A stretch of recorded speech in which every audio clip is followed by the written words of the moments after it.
اهلا بيكم اعزائي المشاهدين، حلقه جديده من صحتك بدنيا يوميا على شاشه الفضائيه المصريه 4 عصرا بتوقيت القاهره، 2 ظهرا بتوقيت جرينتش، و5 عصرا بتوقيت السعوديه ودول الخليج. وطبعا بيبقى معانا دائما كل جمعه او جمعه وجمعه استاذ دكتور محمد رشيد، استاذ جراحه العمود الفقري. اهلا بيك دكتور. اهلا وسهلا. طبعا افتقدتك الاسبوع اللي فات، اهلا بحضرتك مره ثانيه.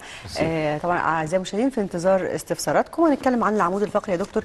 وبنلاحظ دلوقتي ان الالام بقت متزايده قوي، فعايزين نعرف بقى يعني هل ده من الاكتئاب ولا من التكنولوجيا ولا من ايه بالظبط؟ بسم الله الرحمن الرحيم. طبعا سؤال حضرتك مهم، لانه احنا بنطلق دلوقتي على الالام الظهر والرقبه مرض العصر. وده مش احنا بس في مصر، يعني في العالم كله الحقيقه، ولو ان في اسباب قد تكون زياده شويه في مصر هنجي لها نتطرق لها. انما ليه مرض العصر؟ لانه العصر مرتبط بالتقدم التكنولوجي، بمعنى استخدام العربيه، عدم ممارسه الرياضه بصوره منتظمه، الكمبيوتر، اللابتوب، التليفون الموبايل، وبالتالي بقت سيدنتري لايف، بنسميها حياه خامله، ما بقاش فيه المشي والنشاط والحركه. زياده الوزن طبعا ارتفعت جدا في العالم خلال الاعقاب اللي فاتت. ثم في مصر عندنا مثلا من ضمن الحاجات المعوقه زياده شويه المطبات العربيه في الشوارع مثلا. دي من الاشياء المهمه يعني يجب اننا ننتبه ليها، انه مطب العربيه او ده بنسميه اكزيال لود او ضغط العمودي على عمود فقري بيزود الضغط جوه الغضاريف 200%. فاذا دي كلها مسببات. الجزء النفسي اللي حضرتك قلتي عليه ده موجود طبعا. كتير جدا يسالوني الم الظهر والرقبه مرتبط بالحاله النفسيه؟ طبعا، لانها العضلات هي اللي بتسند عمود فقري. عشان نلخص ايه بقى سبب الارتباط ده، لدرجه انه بقت الام الظهر والرقبه هي السبب الثاني اللي بيدخل بيه الناس المستشفيات على مستوى العالم بعد الكومن كولد، بعد البرد والانفلونزا. 2، بيصرف على الام الظهر والرقبه في الولايات المتحده لوحدها كل سنه 10 مليار دولار.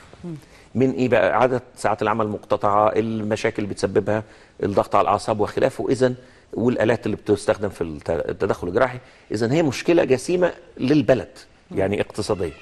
والجميل في الموضوع انه من فضل ربنا انه من السهل علاجها او الوقايه منها، ويمكن ده نجيله في الاخر ان شاء الله، بالحرص على العضلات، اللي هو العضلات اللي هي بتسند العمود الفقري من الجهه الخلفيه زي ما شرحنا قبل كده.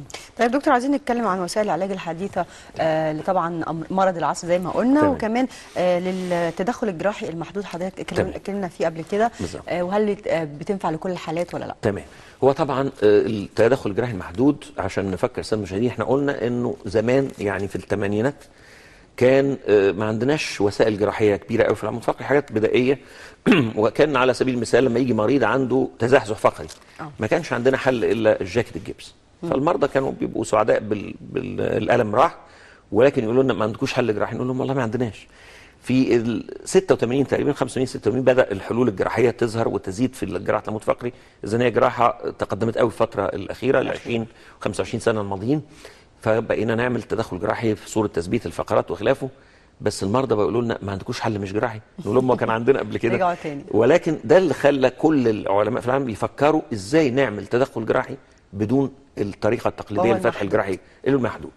فبدا نلجا الى بدانا القصه بحاجه اسمها الكيموبابين، زي من ماده البابايا بتستخرج، اللي هي فاكهه البابايا، بتستخرج ماده كيميائيه بنحقنها في الغضروف فينكمش عشان يبعد عن الاعصاب، ثم استبدلت باشياء يعني امن منها زي الليزر الجراحي والتجفيف الحراري وخلافه.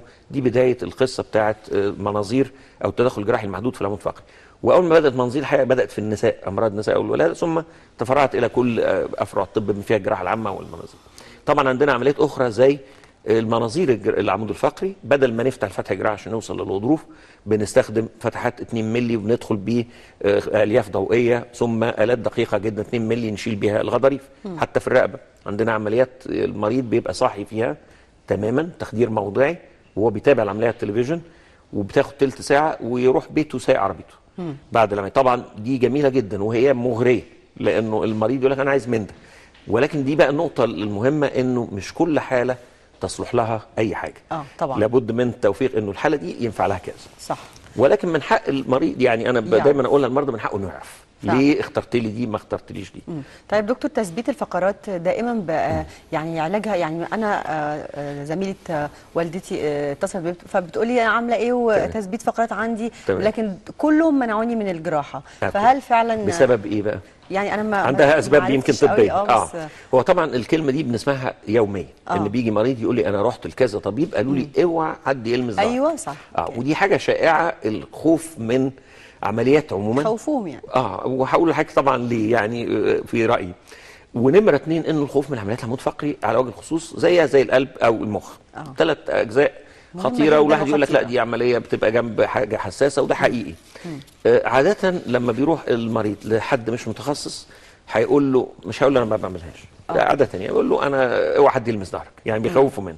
ولكن الحقيقه كل اللي بيجوا بيقولوا كده بيبقى في الاخر لو احتاجوا عمليه بنشرح له، يعني مش الاقناع، بيفهم ايه اللي عنده، وبالتالي هم اللي بيطلبوا الجراحه. اذا التخوف الجامد ده ملوش سبب، لانه القصه اتطورت قوي خلال 25 سنه الماضيه. الالات تطورت، اللي بنسميه الليرنينج كيرف تطور، انه الناس اتعلمت بمراحل يعني تدريبيه كبيره جدا، بقى ناس متخصصه في كل المجالات. 3 ومن الحاجات الهامه جدا هو السب سبيشاليتي او التخصص دقيق. طبعا. يعني كان زمان لو نفتكر كان في واحد يروح لجراح عام ممكن يعمل له الزايده، ممكن يعمل له الديسك في ظهره، ممكن يعمل له تثبيت عظمه مثلا.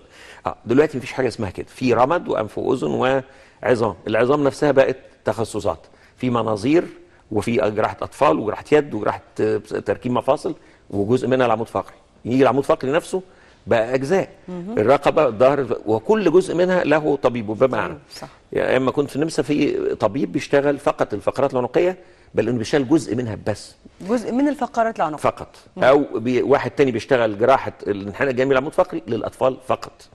وده بيخلي المريض مطمئن لما بيروح لواحد بيشتغل بهذه الكثافه، اذا خبرته اكتر، وده اللي بيوصل الحقيقه للنتائج العلميه كويسه. لما اعرف ان بشتغل حاجه واحده على بدرجه كبيره، سكيل واسع. معايا اول اتصال تليفوني استاذ سيد. اهلا بحضرتك استاذ سيد. اهلا بحضرتك. اتفضل يا فندم سؤالك. ممكن اكلم الدكتور محمد لو سمحتي؟ طبعا اتفضل دكتور. اهلا وسهلا. اهلا بحضرتك. انا عامل عمليه بقالي شهر ونص يا دكتور. فين يا فندم؟ لما ظهرك ولا رقبتك؟ كان غضروف قطني الرابعه والخامسه. ايوه يا فندم. انزلاق غضروف قطني الرابعه والخامسه. استئصال غضروف يعني. فلما سالت الدكتور قال لي ده انا عاملها لك بالميكروسكوب. بالميكروسكوب تمام. حضرتك فانا شايف ان الفتح فيه يعني حوالي بتاع 5 سم. طيب المهم اتحسنت بعد العمليه يا استاذ سيد؟ انا اتحسنت، الالم راح بنسبه 80%، بس كل الالام اللي موجوده عندي موجوده في مكان العمليه في الظهر. بحس حضرتك يا دكتور عندي المشي بألم، وفي شد اكنك ماسك في ظهر من ورا كده. انما في الرجل ما فيش حاجه الحمد لله. لا الرجل ما فيش حاجه يا فندم، الحمد لله. انا كنت بعاني منها ما فيش حاجه. العمر كام سنه يا استاذ سيد؟ انا عندي 33 يا فندم، وانا رفيع مش عملك ايه حضرتك؟ لا هو رفيع. رفيع. وعملك ايه، مكتبي ولا حركي؟ لا انا عامل حركه وحركه جامده يا دكتور. حاضر هرد على حضرتك. حضرتك تنصحني انزل اعمل ايه الشغل والالم اللي بشده في الظهر ده بعد اذن حضرتك؟ عادي ولا ايه؟ لا حاضر استاذ سيد، اكيد دكتور هيرد على حضرتك. طبعا الف مبروك، عمليه ناجحه ما شاء الله. يعني ان هو الالم الرجل اختفى يبقى معناها ازيل الضغط على العصب. الم الظهر لا يخفنا على الاطلاق، ولكن طالما يشتكي منه يبقى بيتقال بعض التعليمات. الحقيقه انه الشهر ونص اللي هم 6 أسابيع زي ما قلنا قبل كده هي مده التئام الانسجه. من الطبيعي انه يقعد المريض لمده شهر ونص بعد الالم، ولكن بننصح طبعا، يعني احيانا مش بينسى الطبيب، يمكن يكون ما قالهاش بوضوح، انه في تعليمات لابد من اول يوم. يعني ممنوع لمده شهر ونص الانحناء زي وضع الركوع، حمل الاوزان، القفز والجري والهروله ومطبات العربيه، والمشي البطيء زي بتاع الشوبينج مش مستحب على الاطلاق. في حين ان من اول يوم لابد يعمل تمرين فرد للظهر، اللي هو بنقف ونضم الرجلين ونجيب الايد ورا الظهر ونفرد ظهرنا لورا 10 مرات. بيعملوا كل ساعه 10 عدات، يعني 100 عده في اليوم. بتفرق جدا بين المريض من الثاني مجرد هذا التمرين. ثم المشي السريع اللي هو المشي العسكريه لمده ساعه متقطعه يعني 10 دقائق ويستراح دقيقه ويكررها. التمرينين دول يعني كتير الحقيقه لقيت بعض المرضى بعد العمليه يقول لي انا قالوا لي نام في السرير لحد بعد شهر ونص او مثلا اسبوعين. ده از نوت جود، لانه احنا عايزين العضله تقوى مش تضعف. فبهنيه اولا انه ما فيش الم في رجلي، اخبار مالناش دعوه ب 5 سم ما يضايقكش، يعني زيهم زي سنتي، انما في الاخر ده ما لوش اي اثر. من الداخل بنشتغل بالميكروسكوب. لكن تقويه العضلات بقى هي دور الاخ سيد ان شاء الله، وهيبقى خلال اسبوعين 3 ان شاء الله. ذكرت الشوبينج مشيته خطا، هل مثلا شتمته مشيته خطا على كمان السليم؟ والله انا هقول لحضرتك، هو طبعا احنا بنقول الوقايه خير من العلاج. ما هو طبعا لما بنقول الكلام ده للسيدات بالذات بيزعلوا. لسه اقول صعب بيزعلوا. انما الحقيقه هو السبب ايه؟ انه المشيه الغير منتظمه، يعني انا بمشي دقيقتين وبعدين نقف وبعدين ندخل محل ونخرج، بتجهد. في حين انه خلاص لو واحد مش حاسس بحاجه يعمل زي ما عايز، ولكن الحقيقه انه ملحوظه انه يجي اخر اليوم الغالبيه العظمى يقول لك انا في ماشي شوبينج فعلا برجع مهدود او تعبان. في حين المشيه السريعه بتبقى بتشد عضلات الظهر زي المشيه العسكريه. واحنا عملنا اختبار فعلي بين اتنين قدام عماره 6 ادوار. واحد قلنا له اطلع باستمرار بدون توقف، والتاني كل دور اقف 10 ثواني، يعني في فرق بينهم دقيقه كامله. اللي وصل اللي كان بيقف 10 ثواني لانه عمل مشيه منتظم ويقف دقيقه، وبعدين يطلع تاني ما وجهش. التاني جه على الدور الرابع مش قادر يكمل. فالمعنى دي نفس القصه، المشيه السريعه المنتظمه ثم مع التقطيع يعني 10 دقائق ويريح دقيقه افضل قوي من المشي وقوف، مشي وقوف بدون انتظام. لان الجسم ما يقدرش ياخد الريتم او الريتم بتاع المشي يعني. بالظبط. طيب دكتور، حضرتك ذكرت من ضمن كلامك الوزن. فطبعا اكيد الوزن اعتقد ان هو جزء كبير من العلاج، فعايزين نتكلم عن الوزن لان ممكن يكون الوزن الزياده يؤدي الى ضغط على الفقرات. نتكلم برضه عن الموضوع ده. ده صحيح. هو دلوقتي لو نفكر الساده المشاهدين ان قلنا العمود الفقري مبنى متكون من ادوار اللي هي الفقرات 33 دور بينهم الغضروف او الديسك اللي هو الجيلي. الديسك او الجيلي ماتيريال دي البالونه مليانه جيلي دي طبعا بتتعرض لضغط ولها عده وظائف. اولا انها تفصل بين الفقرات فتمنع احتكاك المفاصل الخلفيه، تسمح بمرور الاعصاب بين الفقرات لما تعمل مسافه ما بينهم، تساعد على الحركه لانها لينه، تمسك الفقرات في بعضها زي الاسمنت اذا، وتمتص الصدمات طبعا زي الاسفنج او السفنج. معنى الكلام ده ان اي لود زياده او حمل زياده على الغضاريف ممكن يخلي الغضروف ينضغط بكثره، فبالظبط كأن احنا سفنجه بنعصرها فتفقد سائل تتحول الى عجين. وهنا ده الغضروف اللي بنخاف منه كلنا، اللي هو الغضروف اللي ممكن ينضغط وما يرجعش كما كان فيضغط على الاعصاب. طيب ايه الحاجات دي؟ الاجهاد للعضلات، يعني الغضاريف اللي من الامام دي سندها من الخلف العضلات والاربطه. اجهاد العضلات وارتخائها مش كويس، بمعنى خير الامور وسط زي ما بنقول. يبقى الاجهاد زي الانحناء، لف الوسط، حمل الاوزان، القفز، الجري، الهروله، مطبات العربيه، كل ده مش كويس. المشي البطيء زي ما حضرتك قلتي، او الارتخاء زي استمرار الوضع الثابت مده طويله، وده اسوأ الحقيقه لانه بننساه. يعني بعض الناس يجي المرضى يقول لي انا قاعد في المكتب مستريح 10 ساعات بقوم ضهري وجعني. 10 ساعات ده مش كويس ابدا، ولا حتى ثلث ساعه. المده القصوى للوضع الثابت هي ثلث ساعه. والرقبه نيجي نفس القصه، ان في اوضاع بنعملها زي ال6 اوضاع الاكستريم بنسميها، ونهايه الاوضاع ان الدقن تلمس الصدر، الراس ترجع لورا، الدقن تلمس الكتفين او الودن تلمس الكتفين. دي اوضاع سيئه وبنعملها طبعا في القرايه والموبايل وخلافه والعربيه. الوزن، كل كيلو زياده في وزن الجسم، ده رقم طبعا جايز يخوف الساده المشاهدين شويه، بيحط على الظهر، على اسفل الظهر 8 كيلو. يعني اللي زاد 20 كيلو يبقى على ظهره في 160 كيلو اوفر ويت. ده الغضروف ما يتحملوش قوي، وبالتالي يبتدي ينشف بسرعه ويدخل في مشاكل. ولكن نرجع نقول تاني، بعض الناس يقول لي بس انا جاري رياضي وزنه 150 كيلو مثلا، اقول له بس شوف عضلاته قوتها قد ايه. عضلاته قويه. اذا لابد تناسب قوه العضله مع وزن الانسان. ولازم ننبه برضو خاصه الفتيات الصغيرين، لان بشوفهم كتير سليم زياده عن اللزوم. ضعف الوزن او قله الوزن زياده عن اللزوم مش كويس برضو، لان اللي بيسند الظهر عضلات. لذا كتير جدا من اللي بيعملوا عندهم الحناء الجانبي في العمود الفقري او بيعانوا من الام في الظهر بسبب ان ما فيش عضلات تحمي الظهر. فخير الامور الوصل، هو وزنه يبقى متناسب مع طوله. استاذ زكريا اهلا بحضرتك، اتفضل. الو. اهلا يا استاذ زكريا. السلام عليكم. وعليكم السلام ورحمه الله. عايز اكلم الدكتور محمد ده. اتفضل. اتفضل يا استاذ زكريا سؤالك. السلام عليكم. وعليكم السلام استاذ زكريا. ازيك يا دكتور محمد؟ اهلا وسهلا يا فندم. انا زكريا امين الجمل من الغربيه. اتفضل سؤالك. ايوه. فانا عليا شكوى ان رجلي اليمين يعني مش عارف ادوس عليها خالص. رجلك اليمين؟ رجلي اليمين. بقالك قد ايه حضرتك؟ بقالي يمكن 10 ايام. طب في الم في ظهرك ولا بس الرجل؟ عملت اشعه بالرنين المغناطيسي، رحت كشفت عند دكتور. ايوه. وعملت اشعه بالرنين المغناطيسي. قال ايه لحضرتك؟ فقال لي ان الفقره الخامسه يعني مدقوله من مكانها، متزحزحه. تمام. العمر كام سنه يا اخ زكريا؟ انا عندي 60 سنه. وهل حضرتك لما بتتعب في المشي بتضطر تنحني لقدام؟ ما بمشيش خالص، ولا بعرف امشي ولا بعرف. مش قادر تمشي، بتضطر تقعد اغلب الوقت. ولا بعرف اقعد. وهو نصحك بايه يا استاذ زكريا؟ هو قال لي بس اداني علاج، وقال ان مع العلاج وكده عايز اروح اتكلم والكلام من لا يعني هل قال لك مع العلاج الفقره هترجع يعني مطرحها؟ مش عارف انا بقى يعني هل هترجع؟ طب انا هشرح لحضرتك. حاضر. اتفضل. ميرسي يا استاذ زكريا.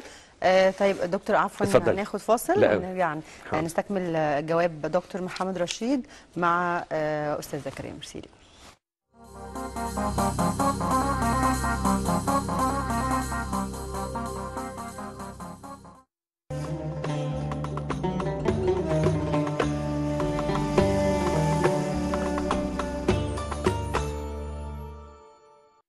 مركز الدكتور محمد إبراهيم رشيد لجراحة العمود الفقري، مركز متخصص في علاج أهم مشاكل الظهر والرقبة.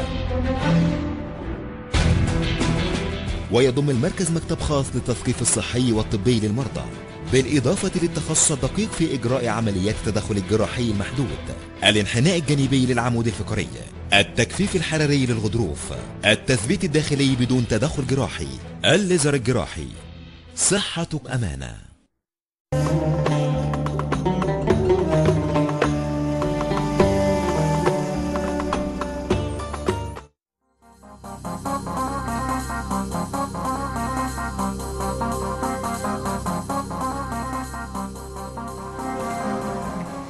اهلا بيكم مره ثانيه مشاهدينا، وطبعا بنستكمل حوارنا مع استاذ الدكتور محمد رشيد، استاذ جراحه العمود الفقري. اهلا بيك مره ثانيه دكتور. كان معانا زكريا، استاذ زكريا قبل الفاصل، وكان بيشتكي بيقول ان رجله اليمين مش بيعرف يدوس عليها، وانه بقى له 10 ايام وحضرتك هترد عليه. نفكر الساده المشاهدين بكلمه التزحزح الفقري. يعني يمكن كتير يسمعوها، ده شيء غير الانزلاق الغضروفي. تاني نقول ان العمود الفقري بين الفقرات حاجه اسمها الغضروف او الديسك. في سن الاستاذ زكريا فوق ال 55 لقرب 60 سنه بيبدا الغضروف يتاكل تماما او ينشف، ده فينا كلنا، ولكن في بعض الناس بيبقى فيه حاجه بنسميها شرخ القوس الخلفي. بمعنى الجزء الامامي اللي هو العمود الفقري منفصل عن الجزء الخلفي من الولاده خلقيا، ولكن كان ممسوك من قدام بالغضروف والعضلات من الجهه الخلفيه. مع جفاف الغضروف مع السن يبدا الفقره تتزحزح، كانه شلنا طبقه الاسمنت بين دورين في عماره. وطبعا في نوع اكثر يعني شهره او انتشار من كده اللي هو بنسميه ديجنراتيف او مع كبر السن، انه المفاصل اللي بين الفقرتين، احنا بين كل فقرتين في مفصلين خلفيين. المفاصل دي مع السن بتتضخم فيبتدي يخلع المفصل، وبالتالي الفقره تتخلخل. والعرض اللي واضح فيها جدا انه الم الضغط على عصب الرجل، ثم المريض يحس انه لما يتعب قوي مضطر ينحني او يقعد على الارض بسرعه والا يقع. طبعا دي القصه اللي كنا بنقول ان سنه 80 ما كانش لها حل الا الجاكيت الجبس، وعملنا لها العمليه الجراحيه، وبعدين لما الناس قالوا لا عايزين حاجه ابسط بدا فيها التدخل الجراحي المحدود من حسن حظ. مش كل الحالات طبعا، لو كان الغضروف لم ينزلق يعني ما خرجش من مجاله لابد نقدر نعمل الجراحه اللي هي بدون تدخل جراحي بدون فتح جراحي، عرضناها قبل كده عن طريق فتحات صغيره قوي عن الجلد وبنعمل مثبت للفقرات او دعامه. لو كان الغضروف انزلق وضغط على الاعصاب لابد من الفتح الجراحي، وهي من انجح العمليات الجراحيه، لان برضو عشان الساده المشاهدين يعرفوا عمليه تثبيت الفقرات هي عباره عن ايه؟ ان احنا بنحط دعامه للفقرات لحد ما تلتئم ببعضها، زي اللي عنده دراعه اتكسر بنجبسه، او دلوقتي بنركب له شرايح مسامير، دي زيها. كلمه انه فتح جراحي وتخوف ما بقتش كده الحقيقه، بدليل انه كل سنه بيتعمل في العالم مليون حاله، مليون كتير. بني ادم بيثبتوا ظهرهم. مليون ده يعني عدد. بس دكتور التثبيت لازم تدخل جراحي؟ لا في محدود برضه، في تدخل محدود لو ما كانش في انزلاق غضروفي وعايزين فقط نحط دعامه مؤقته بنحط الدعامه دي بدون ما نفتح فتح جراحي كامل، ونتيجتها ممتازه جدا، والانسان بيمارس حياته بعد 6 اسابيع. وخلال ال6 اسابيع عشان نطمن برضه الساده المشاهدين ما بيناموش في السرير يعني. من تاني يوم المريض بيتحرك بيمشي طبيعي، وبيبقى حذر بس من بعض الاوضاع زي الانحناء او حمل الاوزان. ولكن بالنسبه للاستاذ زكريا انصح انه يروح لحد متخصص في العمود الفقري، لانه النوم في السرير لن يفيده. يعني انا دايما اقول للمرضى يعني لو قلنا لكل الناس ناموا في السرير ما حدش هيتعب، بس ما بقاش علاج ده. العلاج انه يمارس حياته طبيعي بدون دواء وبدون الم. حلها جراحي. طيب دكتور حضرتك طبعا اتكلمنا شويه عن وسائل حديثه لجراحه العمود الفقري، حضرتك ذكرت بشكل سريع كده التردد الحراري والتكفيف الحراري اعتقد كمان، فعايزين برضو نتكلم عنه. تمام. هو دلوقتي طبعا الموضوع التكفيف الحراري والتردد الحراري يعني مغري جدا للمرضى، يقول لي انا عايز العمليه اللي بدون تدخل دي عشان بتخدير موضعي. طبعا هي حاجه جميله، ولكن لازم نشرح للساده المشاهدين مفيش عمليه تنفع لكل حاجه. نمرة 2 برجاء تختار الجراح بتاعك وتثق فيما يقوله. من حقك تسأل، من واجب الطبيب ان يشرح لك، انما ما ينفعش اقول له انا عايز من ده. انا بقول للمرضى ده في السوبر ماركت مش في العياده، لانه التكفيف الحراري معناه ايه؟ انه غضروف جف شويه تحول من الجيلي الى العجينه. النهايه الطبيعيه بتاعت كل غضاريف جسمنا انها بتنشف تبقى زي الاسمنت، ولازم الناس فوق سن ال70 بيصاروا شويه وينحنوا بالظبط كده ويتيبسوا. ده من نعم ربنا سبحانه وتعالى، لانه الفقرات بتاعت العمود الفقري بتفقد كالسيوم مع السن اللي هو هشاشه العظام، ومذكوره في كل يعني القران والانجيل، اللهم قد وهن العظم مني، لابد العظم يهن. الغضروف لو فضل زي الجيلي زي ما هو لحد سن متاخر يكسر العظم، لان كل غضروف يحمل طاقه 80 كيلو جرام اللي هو هيدروليك بريشر بنسميه. اذا من حكمه ربنا انه في نفس المرحله العظم بيفقد كالسيوم، الغضروف بيفقد سام. اذا وصل لمرحله العجينه اللي هي المرحله اللي نخاف منها انه ممكن ينضغط ويضغط على العصب. احنا عايزين بسرعه ننشفه نوصل مرحله الاسمنت، فبنعمل التجفيف الحراري. دي اللي بدانا فيها بالكيموبابين الحقنه، ثم لبعض الاعراض الجانبيه بطلناها، بقينا نعمل تجفيف الحراري، يعني ندخل بإبر برضو حراريه فتحات لا تتعدى 2 مللي ونوصل لمكان الغضروف ونجففه بطريقه معينه بحاجه اسمها واند، يعني زي المروحه، بحيث ان هو بينكمش فيبعد عن العصب. 3 انه الليزر نفس القصه، انه طرق مختلفه للتجفيف. ولكن لو واحد جالي وغضروفه جف تمام، طب هجفف ايه؟ ما ينفعش. طب لو واحد الغضروف ابيض تمام زي الجيلي وانزلق، ما ينفعش التجفيف. اذا لها خصائص او الحالات التي تستدعي ان غضروف يكون ما بين المرحلتين ويكون ما زال مغلق مقفول، علشان ما ينفعش ادخل جوه بالليزر او بالحراره داخل غضروف مفتوح، ممكن اؤذي العصب. ميزه هذه العمليه انا في رايي الشخصي يعني انه كتير من المرضى لو عمل بعض التعليمات البسيطه لتقويه عضله الظهر في حاله هذا الغضروف البسيط الناتئ ممكن يتجنب حتى التجفيف. فلما بيجي لي مريض يقول لي طب ما اعمل التجفيف واخلص، اقول له لا مش هعمل لك، لانه حتى بعد التجفيف مطلوب تعليمات. طب ما نجرب بيها بدون شيء الأول. نفعت خير وبركه، ما كانش موجود التجفيف. اذا دي من الطرق طبعا الشائعه المستخدمه في حالات جفاف الغضروف. طيب معايا استاذه ام محمد. ام محمد اهلا بيكي. السلام عليكم. اتفضلي. عليكم السلام. لو سمحت يا دكتور أموري. من فضلك انا عملت اشعه رنين وجدت عندي في الفقره الرابعه والخامسه غضروف. والفقره الخامسه متحركه من مكانها. متحركه من مكانها. شكوتك ايه يا محمد؟ الالم في الظهر ولا الرجل؟ لا في الظهر مع النص التحتاني. مع النص التحتاني في الناحيتين، الرجلين الاثنين يعني. هل بتضطري تنحني قدام كده لما تتعبي يا محمد؟ اول ما مثلا بكون بصلي توطي. اوطي، ما بقدرش اتحمل الوقفه. طيب عملتي ايه بعد كده بقى؟ حد شافك؟ ما حاجه بصراحه. ما حدش شافك دكاتره يعني؟ لا بصراحه ما رحتش لحد. تمام. يعني بتاخدي دواء؟ بس فظيعه دكتور من تحت ومن الفقره. امال مين اللي نصحك بالاشعه؟ نعم. مين اللي نصح تعملي الاشعه؟ بصراحه انا جيت في يوم من الايام قمت من السرير مش قادره اتحرك من الالام، شده الالام. والله برافو عليك ان انت من نفسك عملتي الاشعه. فانا رحت عملتها من نفسي بصراحه. طيب برافو عليك. انت العمر الصغير حاجه و30 سنه؟ لا ده انا عندي 50 سنه. ربنا يديك الصحه. الله يبارك فيك. بس انا بصراحه بحب المشي كتير خالص. نعم؟ بحب المشي. لما بمشي كتير بتعب. لا طبعا ربنا يديك الصحه. مطلوب ان حضرتك تشوفي بسرعه حد متخصص، لانه التزعزع الفقري لسه قايلين الاستاذ زكريا لما يوصل لهذه المرحله انضغط الاعصاب حله المثالي هو التدخل الجراحي. قد يكون بدون فتح جراحي ولكن الفقره لازم تترد وتتثبت في مطرح. طب يعني ممكن اعمل اي تمرينات مؤقته؟ لا ما هو ما فيش في الوقت الحالي. شوفي حضرتك لازم نعرف حاجه مهمه. التزعزع الفقري ما ينفعش مع تمرينات تحمي شيء، لان الفقره بتبقى سايبه. احنا عايزين لها دعامه. الشيء اللي تقدري تعمليه لحد ما تشوفي دكتور ان تلبسي حزام، ولكن هو متعب جدا لسبب ان مش هتقدري تبقي فيه 24 ساعه، يعني عمليه مزعجه. انما الحمد لله الحلول موجوده، الجراحه موجوده وبدون فتح جراحي موجوده، يعني بقت من انجح العمليات. هي عموما يعني الناس برضو عايزه بتستسهل يعني. طبعا الناس بتخاف لسه من قصه الجراحه. والحقيقه يعني ما بقولش ما لهمش حق، والحقيقه ليهم حق لسبب انه انا بقارن برضو يعني بالخارج.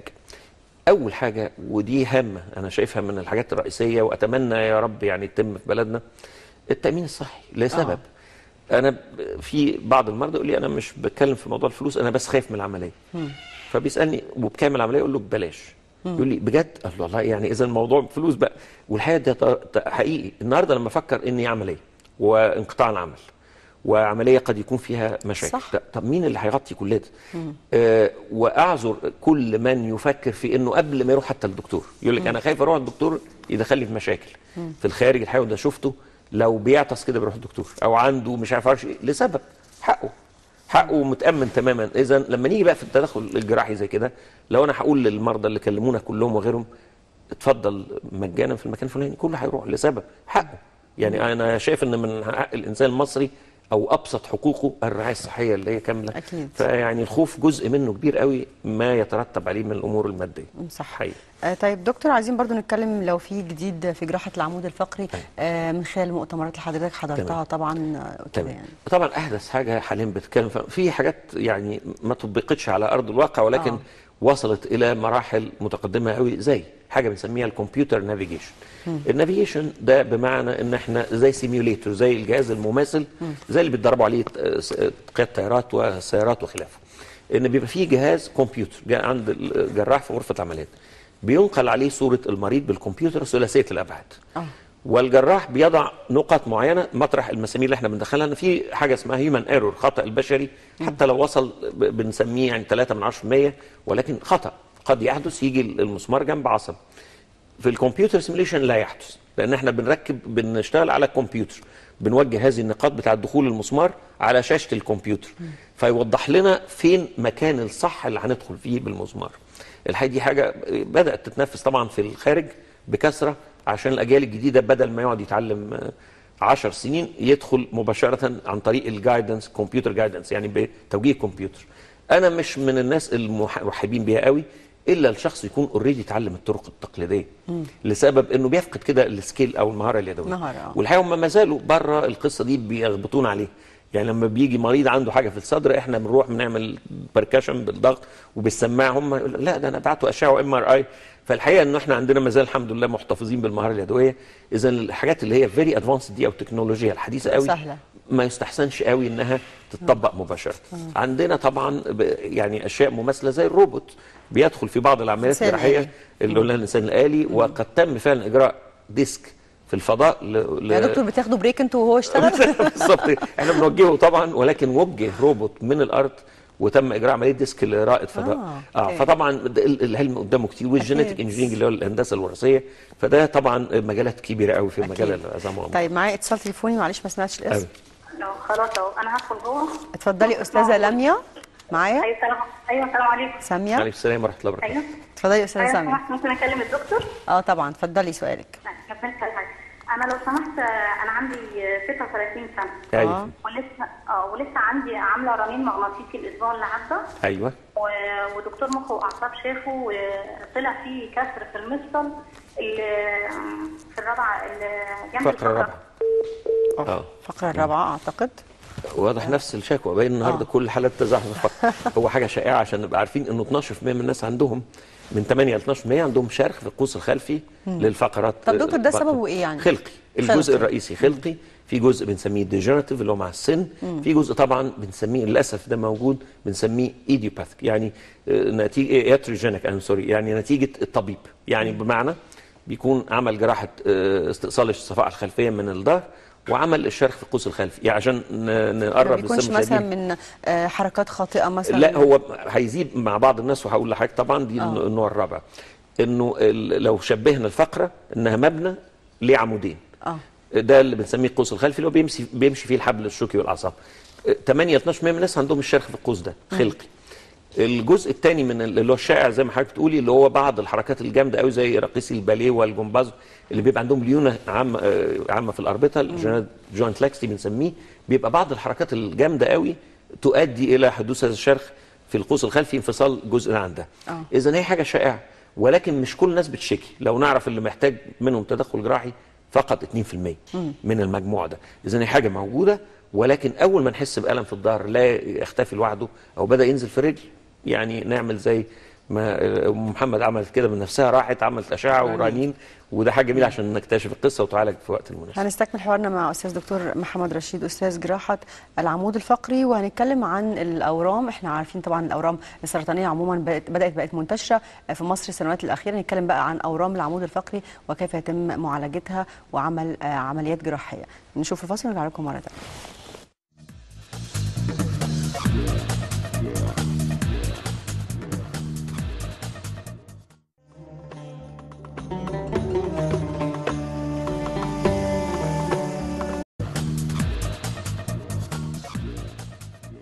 اهلا بكم مشاهدينا مره ثانيه، ومعانا استاذه صباح. اهلا بيكي استاذه صباح.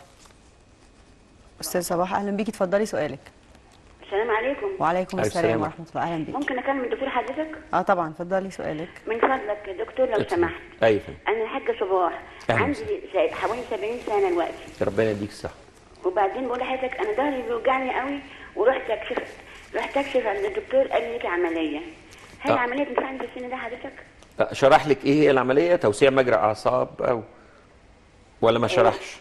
بص حضرتك، انت بتتعبي مع المشي يا حاجه صباح؟ انا رجليا ورمه قوي حضرتك دلوقتي، اول اثنين قوي مش راضيين يهبطوا خالص. ايوه فهمت. طيب هشرح لحضرتك. شكرا ليكي.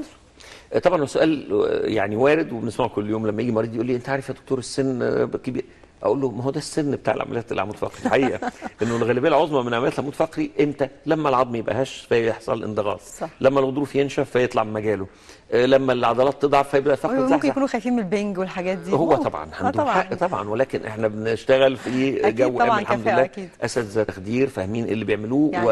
واهم حاجه يعني حياه الانسان قبل ما تكون مساله عمليه. طبعا. يعني انا كان عندي مريض واحب اقول الكلام ده للساده المرضى، لانه لن يرضى طبيب انه يعمل عمليه فيها تهديد حياه المريض لما يكون حتى ايه. مريض كان عنده للاسف غضروف كبير قوي في الرقبه، وبدا يضغط على الاطراف، بدا يحصل له ضعف في الاطراف الاربعه اللي هو الشلل الرباعي جزئي. بفحصه بواسطه التخدير لقوا ان عنده شيء قصور في الشريان التاني، فحبوا يمضوا اهله على اقرار بخطوره العمليه. اهله وافقوا، لا انا ولا دكاتره التخدير وافقنا. ليه؟ لانه ما ينفعش اضحي بحياته في سبيل الغضروف، رغم انه الغضروف كان مازال يضغط على الاعصاب وبتتطور الحاله، بس كان مؤكد انه او بنسبه 90% هيجرى له حاجه في العمليه. من فضل ربنا الحمد لله خد علاج وعمل ستنت، لان تاني يوم مباشره اللي احنا لغينا فيه العمليه جاله للاسف انسداد كامل. فمن فضل ربنا احنا ما عملناش، ثم عملنا له عمليه رقبه وبيمشي دلوقتي من فضل ربنا. اذا القصه لا نضحي بالمريض، قصه ضمير لانه ده انسان حياته مش بقى رجلي هتهمني اكتر من حاجه. اتنين، العمليه من انجح العمليات، توسيع مجرى الاعصاب، ونص اللي ماشيين في الشوارع في بره اللي هم فوق السن ده عاملين هذه العمليه توسيع مجرى الاعصاب. لان انا مش عايز ادي امثله بالرؤساء والملوك يعني نصهم عاملين ليه؟ لان هي حاجه شائعه ان الغضاريف بتجف فينا 3-4 غضاريف فتنضغط للخلف فبتقفل مجرى الاعصاب، فالانسان يمشي 10 خطوات ومش قادر يكمل. مجرد توسيع مجرى الاعصاب بعمليه لا بيبقى المريض ما شاء الله بيرجع كما كان بحالة كده. طيب انا نوهت دكتور عن اورام السرطانيه، بس معلش استاذ ايه عبد القادر عشان بس ما اعطلوش. استاذ عبد القادر اتفضل. طيب خط قطع. الاورام السرطانيه دكتور والعمود الفقري. طبعا من الحاجات الشائعه جدا، من الامراض الشائعه الاورام الثانويه للعمود الفقري اللي هي بتيجي من ورم في منطقه اخرى، واشهرها البروستاتا والصدر طبعا والرئه كذلك. دي من اخطر الاورام، لان وقت ما وصلت للعمود الفقري بتبقى مرحله مش كويسه، يعني معناها متاخره، لانه معناها انتشرت عن طريق الاوعيه الدمويه اللي بتوصل الى اجزاء كثيره من الجسم ومن ضمنها العمود الفقري. طبعا خطوره هذا الامر في الضغط على الاعصاب، يعني بعض المرضى لا يكتشف الامر الا لما يبتدي يحصل له تاثير زي ضعف في رجلين، نعمل اشعه نفاجئ انه عنده ورم مخلي الفقره تنضغط وتضغط على الاعصاب. ولكن لو كان في ورم اولي يعني عارفه المريض سواء صدر او بروستاتا او خلافه، بيبقى عنده فكره انه غالبا ده بيكون السبب الاول، بنبحث طبعا عنه. لو كان في المراحل المبكره جدا قبل ما يوصل للعمود الفقري او يعني بؤر بسيطه بالعلاج الكيماوي او العلاج الهرموني حسب نوع الورم مهم قوي، ثم ياتي دورنا احنا في ما نسميه ستابيلايزيشن او تثبيت العمود الفقري. يهمنا العمود الفقري يبقى ثابت عشان ما يحصلش ضغط على الاعصاب. الحقيقه انه عالميا يعني لو المريض قدامه فرصه بقاء 6 شهور يجب اجراء جراحه ليه. يعني ليه ما ينفعش او لا يستحب يعني ان اخلي واحد يبقى فيه حاله شلل 6 شهور لحد لا قدر الله يعني ما حصل. انما ده اللي احنا بنقوم بيه لو في فرصه حياه اكثر من كده وهيتعالج، لابد من تثبيت الفقره لو كانت معرضه لخطر الانضغاط والضغط على الاعصاب. العمليه زيها زي عمليه العمود الفقري عاده اللي بنعملها، ولكن هنا يمكن الشيء الجديد فيها هو عمليه استبدال الفقرات. يعني زي ما في استبدال مفصل ركبه وفخذ، دلوقتي في استبدال فقرات كامله خاصه في الرقبه، وكذلك فقرات صدريه والقطنيه من الامام. بنشيل فقره تماما، الجزء الامامي اللي هو جسم الفقره. يا دكتور الفقره مصنعه من ايه بقى؟ او تيتانيوم. هو ماده تيتانيوم اللي هو معدن خامل وزي الذهب كده، ان هو اخف من الذهب واقوى من الصلب 10 مرات، وبالتالي ان هو طبعا بيحتمل الحياه مده طويله، وبنحط فيه اما ترقيع عظمي بحيث يلتئم الفقرات بعضها او اسمنت عظام. تعتبر عمليه منقذه ونتائجها ممتازه جدا. دكتور، جراحات العمود الفقري عموما بكل انواعها كلها بتعيد الحياه طبيعيه للمريض، ولا ممكن تبقى في مثلا حالات شاذه او ابنورمال ما ينفعش ان هو يرجع يمشي زي الاول؟ هو ده سؤال جميل، لانه كتير مرضى يقول لي ايه، يعني كانت عندي مريضه لطيفه يعني عمرها حاجه 60 سنه، فتقول لي انا هرجع زي زمان. قلت لها زمان امتى؟ زمان امتى؟ 20 سنه ولا 60 سنه؟ زمان وانت لا، زمان قبل ما يحصل لك كده يعني. يعني ما تقوليش مثلا ايه انا عايز مثلا امشي ساعتين في اليوم، لا، هنرجع اللي هو بتاع سننا. يعني لو لا قدر الله ضغط او ضيق في مجرى اعصاب زي الحاج محمد، هنوسع مجرى الاعصاب ان احنا بحيث ان نقدر نتمشى بطريقه كويسه. مش لازم بقى نشيل حديد. كلمه طبيعيه انا دايما اقولها انه حسب الانسان، بمعنى لو واحد رياضي ما قدرتش بالحل الجراحي او بالحل عموما ان اوصله يرجع يلعب رياضه، يبقى ما عالجتوش. اذا معنى الشفاء انه امارس حياتي بصوره طبيعيه بدون ده وبدون يا ما قبل العمل. بالظبط كده، حسب سني وعملي ونشاطي الرياضي او لا. يعني لو واحد كبير فوق مثلا 75 سنه او 70 سنه، وواحد تاني شاب، الاثنين عندهم تزحزح فقري قطري. اللي يهمني في الانسان الكبير اللي هو بيقول لي انا بنزل اصلي في المسجد وارجع، والشخص الثاني لا، بلعب رياضه وبشيل حديد. ممكن اعمل لده عمليه الشاب، والثاني اقول له لا، نكتفي قوي بالحزام والتمارين لو ما كانش في ضغط على الاعصاب. اذا هنا طبيعه الحياه هي اللي تهمني عشان يبقى المريض ساتسفايد او يعني مقتنع مرتاح نفسيا. مرتاح. وهناك مقوله شهيره دايما يعني كانوا قالها لنا اساتذه بره، لو المريض اشتكى انه بعد العمليه مثلا فتره جاله الم في منطقه ثانيه في الظهر، يقول له لازم تعرف انا ما بركبلكش ظهر جديد. ودي نقطه مهمه، ان العمود الفقري بتاعنا ده 33 فقره، فيهم 66 مفصل، فيهم 18 رباط، فيهم 33 غضروف، فيهم اوعيه دمويه واعصاب. احنا هنحل مشكله الفقره دي فقط.